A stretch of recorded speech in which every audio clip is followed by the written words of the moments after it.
Jemaat terkasih Tuhan, Bapak Ibu, saudara-saudara, anak-anakku yang diberkati Tuhan Yesus, salam sejahtera bagi kita semua. Dari Mimbar GBB Immanuel Semarang, saya percaya Bapak Ibu sudah diberkati Tuhan. Maka sekarang mari kita saling memberkati lewat salam sejahtera yang kita sampaikan kepada kiri kanan, depan belakang saudara-saudara kita. Kita saling bersama. Supaya mungkin yang pernah ada senggolan sedikit konflik bisa pada saat ini bertemu dan saling berbagi ucapan berkat. Salam sejahtera. Baik saudara-saudara dikasih Tuhan, Timotius, kita pasti sudah akrab dengan nama yang punya satu kekhasan ya, seorang muda yang begitu berkarisma. Saya katakan berkarisma karena dia dalam usia yang sangat belia jadi pemimpin KMJ Efesus. Ya, Efesus itu jumlahnya besar, terletak di tengah kota yang juga besar dengan berbagai persoalan. Timotius sendiri, saudara-saudara, adalah atau berasal dari kata teme, ya, teme dan theos. Teme itu adalah menghormati dalam bahasa Yunani. Kalau theos itu jelas adalah Tuhan. Jadi Timotius, Timotheos itu artinya orang yang menghormati Tuhan Allah. Nah saudara, perikop bacaan yang baru saja kita baca bersama tadi merupakan penutup atau statement closing dari surat Rasul Paulus yang pertama, penggembalaan kepada jemaat pada Timotius. Dalam dia mempersiapkan diri menjadi seorang pemimpin umat. Menarik sekali saudara-saudara, pada ayat 11, kita perhatikan ayat 11, kalimat pertama dikatakan, hai manusia kepunyaan Allah. Saudara-saudara, ayat 11, Rasul Paulus menyapa Timotius bukan lagi dengan anak rohani, ya, tapi dia sebut Timotius manusia kepunyaan Allah.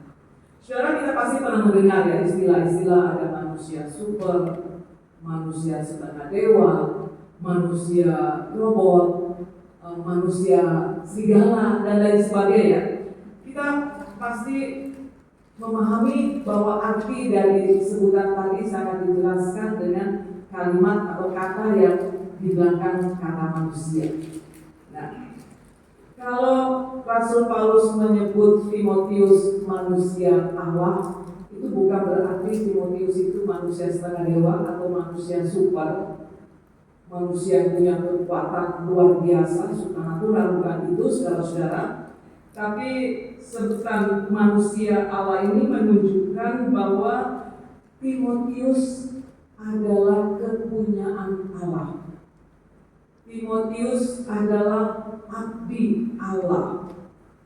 Dan ini sama persis yang dikatakan firman Tuhan dalam Ulangan 33 ayat 1 tentang Musa yang adalah abdi Allah, atau dalam 1 Samuel 9 ayat 6, yaitu Samuel yang adalah abdi Allah.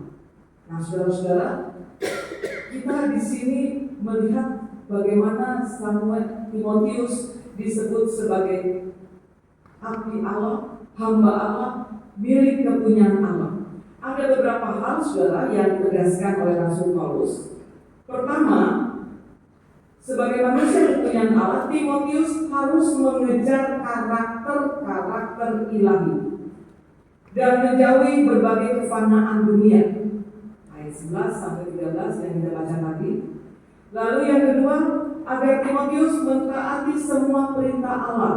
Ayat 14 sampai 16. Dan yang ketiga, agar Timotius menjaga hidup sesuai kebenaran Allah. Itu ayat 20-21. Jadi perikop ayat 11 sampai 21 ini sangat dalam maknanya bagi Timotius. Dengan kata lain saudara-saudara, Rasul Paulus mau menasihati Timotius supaya dia mengejar keteladanan rohani. Wah ini dia, biasanya teladan itu dipancarkan oleh seorang yang dewasa usia, dalam pengertian usianya sudah panjang, sudah banyak, orang tua ya, pengalamannya sudah banyak. Tapi kali ini justru dituntut kepada seorang muda yang belum banyak pengalaman, yang usianya masih sedikit.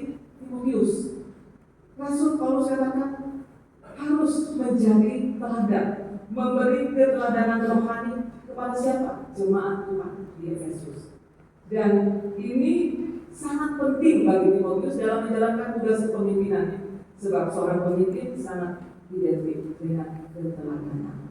Dia tidak perlu banyak bicara, cukup perilaku nyata akan berbicara lebih keras daripada perkataan. Itu hal pertama yang kita temukan dari pembacaan ini, bahwa Timotius yang disapa milik kepunyaan Allah atau manusia Allah, dia harus memberi keteladanan rohani kepada siapapun, terutama kepada jemaat. Berat ya saudara-saudara. Lalu yang kedua, ini yang paling penting juga. Ada dua kata kunci yang termuat pada ayat 12. Ini penting sekali. Kata kuncinya yaitu bertanding dan berebut. Bertanding dan berebut.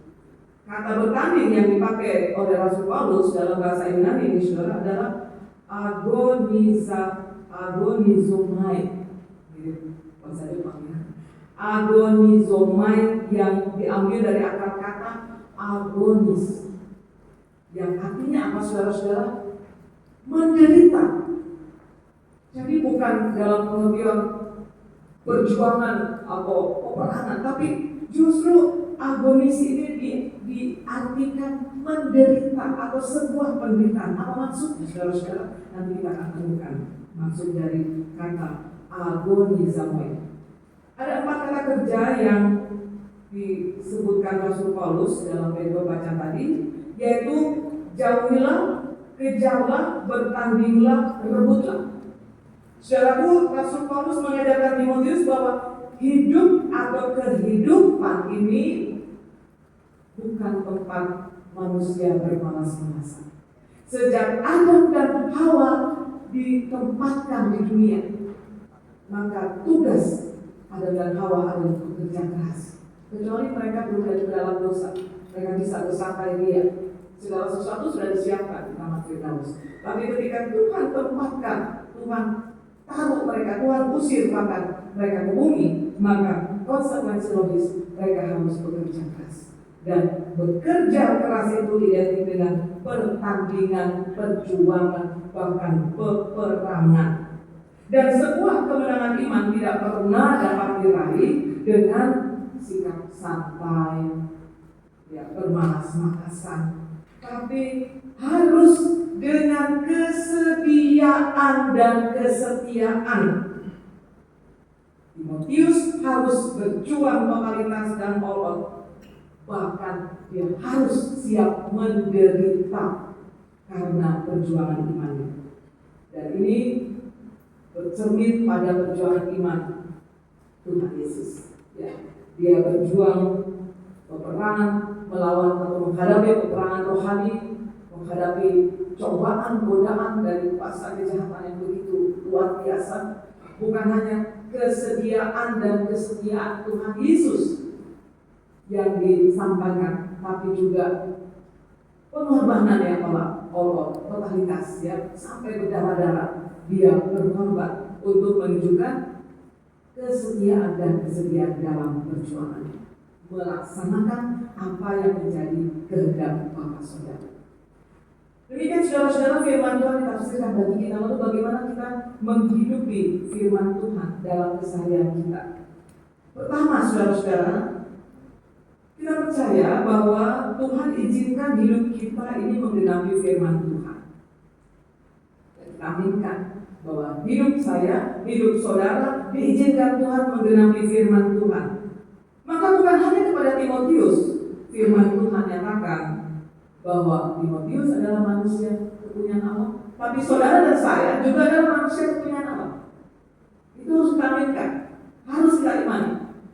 Sebagai milik kepunyaan Allah, tidak ada dan tidak berhak satu kuasa apapun yang bisa menyentuh, mengusik, bahkan merampas kita dari tangan kuasa Allah. Tapi persoalannya saudara-saudara, ibarat kita memegang sesuatu yang mungkin sangat kita sayangi, tapi sesuatu atau seseorang itu memberontak, lalu ini melepaskan diri.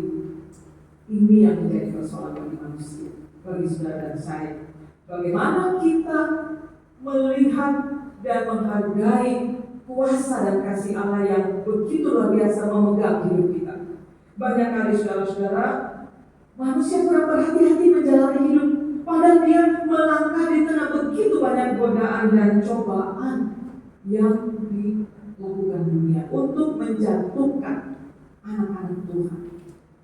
Maka saudaraku, sebagai umat kepunyaan Allah atau milik kepunyaan Allah, maka apapun yang sedang kita kerjakan dalam hidup ini, Kolose 3:23 katakan, Kolose 3:23 katakan bahwa apapun juga yang kamu perbuatlah semua itu dengan segenap hatimu, bukan untuk manusia, tapi semata-mata untuk Tuhan. Artinya apa? Karena kita percaya hidup kita milik Tuhan, maka mati pun kita adalah milik Tuhan. Dan hidup mati ini harus dipertanggungjawabkan kepada Tuhan. Kenapa? Karena kita milik Tuhan. Kita punyanya. Tidak ada yang bisa mengganti siapapun dia. Mau orang nomor 1 di Indonesia, mau orang nomor 1 di dunia, kita semua adalah milik Tuhan Allah. Yang harus kembali kepada dia dan mempertanggungjawabkan apapun yang kita perbuat. Maka perbuatlah itu dalam nama Tuhan. Itu yang pertama. Yang kedua, saudara-saudara, sebagai manusia Allah, maka hidup kita tidak serta-merta mulus dan lancar, nyaman. Tidak, saudara-saudara. Semakin kita dekat melekat pada Tuhan, semakin hebat itu iblis menarik kita dengan berbagai cara untuk merampas kita dari tangan Allah. Maka bagian kita adalah bagaimana kita memperjuangkan status kita sebagai milik kepunyaan Allah itu dengan menjauhi, mengejar, bertanding dan merebut. Menjauhi segala apa yang Allah benci, apa yang Allah tidak kehendaki, dan mengejar apa yang menjadi janji Allah. Kita bertanding, kita berjuang. Saudara-saudara yang kasih, memang perjuangan itu tidak mudah. Dan perjuangan yang tidak mudah dan tidak murahan itu selalu ada pengorbanan. Tidak ada perjuangan tanpa pengorbanan. Hari ini kita merayakan 10 November, Hari Pahlawan. Kita tahu bagaimana pahlawan kita, negara kita ini bisa merdeka karena perjuangan pribadi orang yang bukan hanya berjuang lewat kata-kata, tapi lewat nyawa. Ya, ini harus dipahami, tidak ada perjuangan tanpa pengorbanan. Maka di dalamnya, saudara-saudara, setiap orang harus memiliki sikap, prinsip, kemudian fokus. Saya yakin saudara-saudara tidak ada seorang atlet pelari, dia lari mencapai garis finish sambil line dance. Gimana kira-kira? Atau sambil goyang dangdut, gimana? Mau masuk finish, goyang dangdut dulu dia kalah. Atau tidak ada orang main catur, ketika dia pindahkan diri catur, tunggu ya, saya jogging dulu. Gak ada. Setiap orang fokus, arahkan pandangan mata kita pada goal hidup ini apa sih sebenarnya? Mau jadi orang kaya? Mau jadi orang hebat? Mau jadi orang pintar? Ternyata bukan itu yang dicari Tuhan. Ketika kita berhadapan dengan Tuhan dan nanya, kamu hebatnya kayak gimana? Kamu pintarnya seperti apa? Yang Tuhan tanya, apa yang sudah kamu perbuat? Berarti yang berkenan di Tuhan. Berkenan di hati manusia belum tentu berkenan di hati Tuhan. Maka yang menjadi goal kehidupan kita adalah perkenanan Tuhan. Bagaimana caranya? Penyangkalan diri. Memang ini tidak mudah, saudara-saudara. Bagaimana kita menyangkal kemauan kita, hasrat kita, kepentingan kita, tidak semudah kita kembali ke lapang tangan. Tapi itu justru tuntutan yang Allah minta dari setiap kita. Bagaimana kita berani untuk berjuang totalitas dan pokok. Karena saudara-saudara, pepatah kuno katakan perjuangan atau peperangan terbesar, terberat dan terpanjang itu ternyata apa? Perjuangan terbesar, terberat dan terpanjang mengalahkan itu kita. Waduh, kenapa? Susahnya komunitas iman atau gereja itu langgeng dalam kerukunan, dalam persaudaraan yang penuh kasih mesra. Karena namanya ego itu selalu merampas tempat Kristus di dalam. Pada dalam hidup bergereja, Kristosentris, Kristus yang jadi pusat, bukan egosentris, tapi realitas berbicara. Bagaimana ego saling berteriak untuk memperjuangkan kepentingan. Dan itu adalah peperangan, pertarungan yang paling terberat, terpanjang, terbesar dalam hidup setiap kita. Termasuk saya pendeta. Bagaimana saya mengalahkan ego, mengalahkan hasrat kepentingan diri, keserakahan dan lain sebagainya. Ini harus kita pahami. Rasul Timotius diingatkan bagaimana dia juga harus belajar mengendalikan diri sebelum dia mampu mengendalikan orang lain. Ini sebelum dia bisa memimpin orang lain, belajar pimpin diri sendiri. Makanya pada ayat ke-10, lebih jelas lagi ayat ke-4, ke-5 dari perikop ini, saudara-saudara, ya, bisa dikatakan penyakit mencari-cari soal, bersilat kata, menyebabkan dengki, perselisihan, fitnah, curiga, percekcokan. Itu tidak boleh ada dalam karakter seorang Timotius, seorang milik kepunyaan Allah. Dan ini juga harus menjadi karakter kita. Kalau ini sudah kita pelihara dalam kehidupan kita, maka saya percaya, kita juga yakin hidup keluarga kita yang merupakan gereja kecil, yang komunitas iman terkecil ini akan rukun. Suami, istri, orang tua, anak-anak saling mengerti, saling mengikis ego, berperang, bertarung, totalitas sampai selamanya, sampai berdarah-darah, sampai menangis-nangis. Bagaimana mengalahkan ego supaya orang yang dikasih bisa mengalami damai sejahtera Allah. Ini yang paling penting, saudara-saudara, dalam kehidupan orang percaya. Bahkan pada ayat 10 dikatakan di sana yang sangat sensitif adalah ayat 10, akar dari segala kejahatan ialah cinta uang. Akar dari segala kejahatan, kejahatan itu banyak sekali ya, tapi dikatakan Rasul Paulus ayat 10, akar dari segala kejahatan adalah cinta uang. Bukan berarti uang atau materi itu jahat atau sesat, tapi sikap manusia dalam memandang materi menjadi Tuhan, bahkan Tuhan dalam hidupnya, itulah yang menciptakan kejahatan. Maka dari itu saudara-saudara, kita belajar untuk menatap pikiran, perasaan, dan seluruh kehidupan kita untuk percaya pada pembelaan Tuhan. Filipi 4 ayat 19 katakan, Allahku akan memenuhi segala keperluanmu menurut kekayaan dan kehormatannya di dalam Kristus. Orang yang hidup di dalam keyakinan pada kuasa Allah, maka dia akan menyerahkan hidup pada pembelaan. Yang terakhir, saudara-saudara, Rasul Paulus mengingatkan Timotius bahwa dia adalah pribadi yang dipercaya untuk melaksanakan tugas kepemimpinan. Dia harus yakin bahwa hidupnya sudah ada dalam kemenangan Kristus. Maka segala sesuatu yang dia kerjakan, dia harus tampilkan prinsip ikrar imannya. Tidak perlu malu dan ragu pada ikrar imannya bahwa Kristus adalah juru selamat. Ayat yang ke-13. Nah, saudara-saudara, ini yang paling penting, prinsip iman kita, bahwa Kristus adalah penyelamat hidup kita. Di dalam Kristus kita sudah menang. Maka perjuangan iman kita bukan lagi perjuangan untuk menang. Jangan. Bukan lagi perjuangan untuk menang, tapi perjuangan di dalam kehidupan sebagai orang-orang yang lebih dari seorang pemenang. Roma 8 ayat 37 yang juga menjadi tema sentral ulang tahun gereja kita.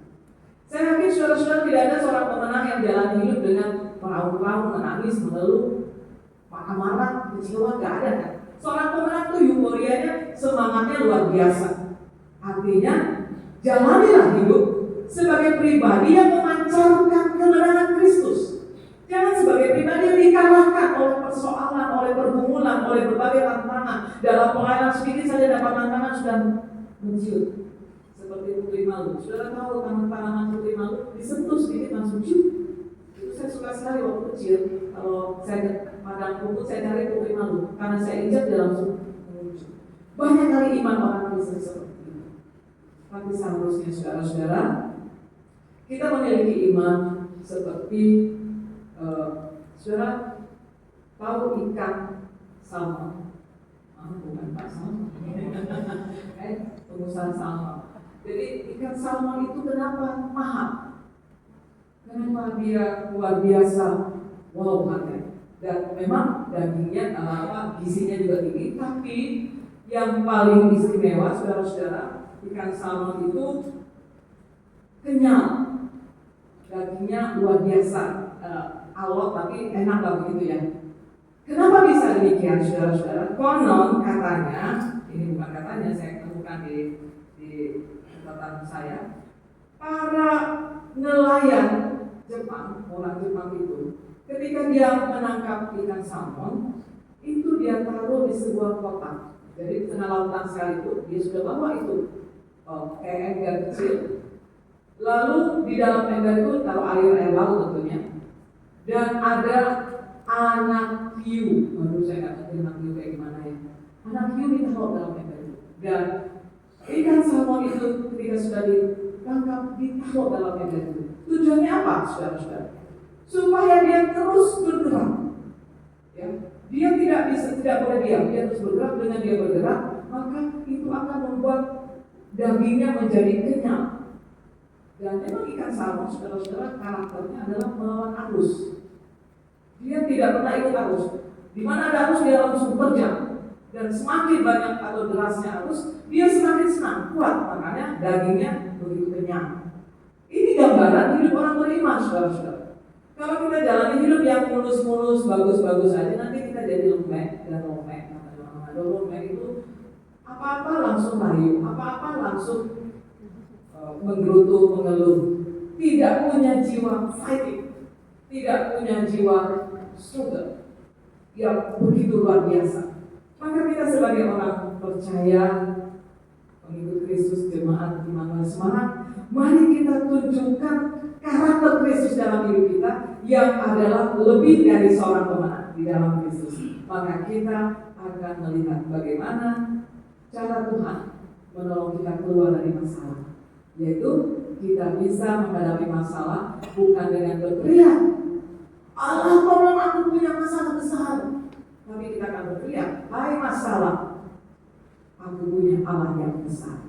Kita tidak takut dengan tantangan, karena kita percaya Allah kita jauh lebih besar dari segala pergumulan hidup. Selamat berjuang, selamat bertanding. Tuhan Yesus menyediakan mahkota kemuliaan bagi setiap kita bertahan sampai akhir. Amin.